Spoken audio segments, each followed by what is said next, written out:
मैं बात करने जा रही हूँ खून की कमी, यानी कि हमारा सब्जेक्ट है एनीमिया से पूरे विश्व के करोड़ों लोग पीड़ित हैं। खास कर गरीब देशों में व विकासशील देशों में इसका बहुत ज़्यादा प्रभाव है। हमारे भारत में भी यह समस्या बहुत ज़्यादा देखने को मिलता है। 100 में कम से कम 70 व्यक्ति इस समस्या से किसी न किसी प्रकार से जूझ रहे हैं। खून की कमी का मतलब यह नहीं हुआ कि आपका होमोग्लोबिन 6 ग्राम, 7 ग्राम या 8 ग्राम हो। करीब करीब महिलाओं में 10 से नीचे रहना भी एनीमिया का कारण बनता है। वह महिलाओं में अगर होमोग्लोबिन 10 से नीचे है तो वह एक एनीमिक है, तथा पुरुषों में अगर 12 से नीचे है तो वह एनीमिक माना जाता है। अगर हमारे शरीर में होमोग्लोबिन या आरबीएच, हमारे शरीर में होमोग्लोबिन व आरबीएच अगर घट जाए तो इसे खून की कमी का नाम दिया जाता है। इसे एनीमिक कहते हैं। और जब खून की कमी हो जाए शरीर में तो आपका चेहरा पीला सा निस्तेज हो जाता है। वह आप चलते चलते हाँफने लगते हैं, कुछ काम करने में आपका दिल नहीं करता और बहुत ज़्यादा थकावट महसूस होता है। कभी कभी आपके धड़कनें बढ़ने लगेंगे, कभी कभी आपको चक्कर भी आएंगे। खून की कमी होने पर हाथ पैर ठंडी ठंडी आपको महसूस होगी।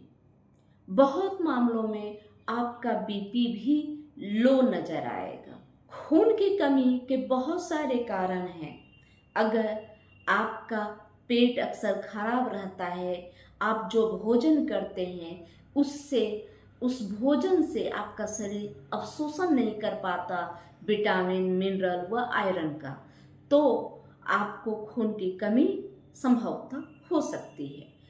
कभी कभी आपको किसी चोट चपेट के द्वारा आपका खून बहुत ज़्यादा आपके शरीर से निकल गया है, वैसे स्थिति में भी खून की कमी हो सकती है। महिलाओं में अक्सर ऋतुस्राव के समय बहुत ज़्यादा रक्तस्राव होने के वजह से भी खून की कमी होती है, और ज़्यादातर खून की कमी महिलाओं में ही देखने को मिलता है। महिलाओं में ऋतुस्राव व जब गर्भवती होती हैं उस वक्त भी बहुत ज़्यादा देखने को मिलता है कि उन्हें खून की कमी बहुत ज़्यादा होती है। खून की कमी साधारणतः अगर कहें बिना चोट चपेट के अगर खून की कमी हो रही है, उसका मुख्य वजह यह होता है कि हम भोजन तो बहुत अच्छे करते हैं लेकिन हमारे शरीर में उसका अवशोषण नहीं हो पाता, जिसकी वजह से खून की कमी देखने को मिलती है। और ज़्यादातर हमारे जब पेट खराब होते हैं, जैसे कि आपको डायरिया की शिकायत रहती है या आपको कब्ज की शिकायत रहती है, तो मुख्यतः वैसे लोगों का जो होमोग्लोबिन है वह ज़्यादा नहीं बनता, आरबीएच भी नहीं बनता। अगर बात करें कि इन खून की कमी को हमारे होम्योपैथी में कैसे ठीक किया जा सकता है, तो मैं उस पर आज चर्चा करने जा रही हूँ। तो अक्सर जब खून की कमी होती है तो देखा जाता है कि आपके शरीर में आयरन की कमी हो गई है। आयरन की कमी होने की वजह से अगर खून की कमी देखी जाती है तो हमारे होम्योपैथी में फेरम मेटालिकम एक बहुत असरकारक दवा है।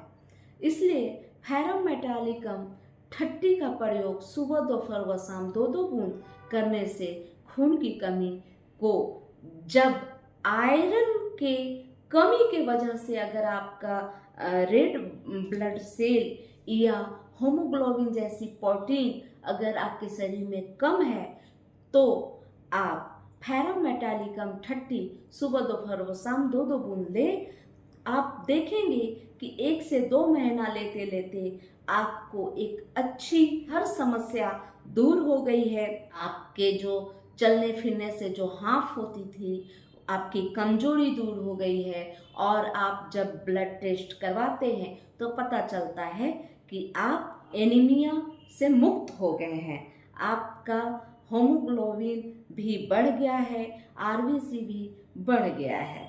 अगर आपको किसी चोट चपेट या डायरिया की वजह से, या आप कहें कि आपको ज़्यादा ऋतुस्राव में रक्त का बर्बाद हो जाने से अगर आपको खून की कमी हुई है, तो ऐसी स्थिति में चाइना 30 सुबह दोपहर व शाम लें। साथ में आप फेरमेटालिकम भी 30 भी 2-2 बूंद सुबह दोपहर व शाम लें। दोनों दवाओं के बीच करीब करीब 20 मिनट का अंतराल देकर दवा लें, और दवा हमेशा खाली पेट में लें। खाली पेट का मतलब यह हुआ कि सुबह नाश्ता करने से आधा 1 घंटा पहले दवा का प्रयोग करें, दोपहर में लंच के ठीक आधा 1 घंटा पहले दवा को लें, तो इसे ही खाली पेट बोलते हैं। तो आप तुरंत ही आप एनीमिया से मुक्त हो जाएंगे, खून की कमी दूर हो जाएगी, आप स्वस्थ हो जाएंगे। खून की कमी सिर्फ आयरन की कमी की वजह से ही नहीं होता। खून की कमी विटामिन बी कॉम्प्लेक्स की भी कमी की वजह से हमारे शरीर में होता है। तो अगर इस तरह की समस्या आपके शरीर में है कि आप विटामिन बी की कमी के कारण आपको एनीमिया हुआ है, तो आप नेट्रम फॉस व कालीफॉस का उपयोग करें, तो आप देखेंगे कि आपको यह कमी भी दूर हो जाएगी और आप फिर से एनीमिया से मुक्त हो सकते हैं। साथ में आप आर्सेनिक 30 सुबह दोपहर व शाम लें, नेट्रम म्यूट सुबह दोपहर व शाम लें, तो आपको किसी भी प्रकार की रक्त की कमी, एनीमिया से आप मुक्त हो जाएंगे और आप स्वस्थ हो जाएंगे। अच्छा होगा कि आप किसी अपने नज़दीकी कुशल होम्योपैथी चिकित्सक से सलाह लें।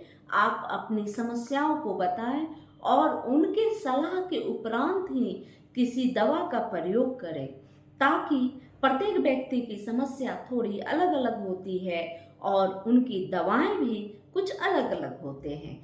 ऐसी स्थिति में मेरे वीडियो को देखने के बाद अगर आप स्वयं डॉक्टर बन जाते हैं, तो समस्या का समाधान संभवतः नहीं भी हो सकता है।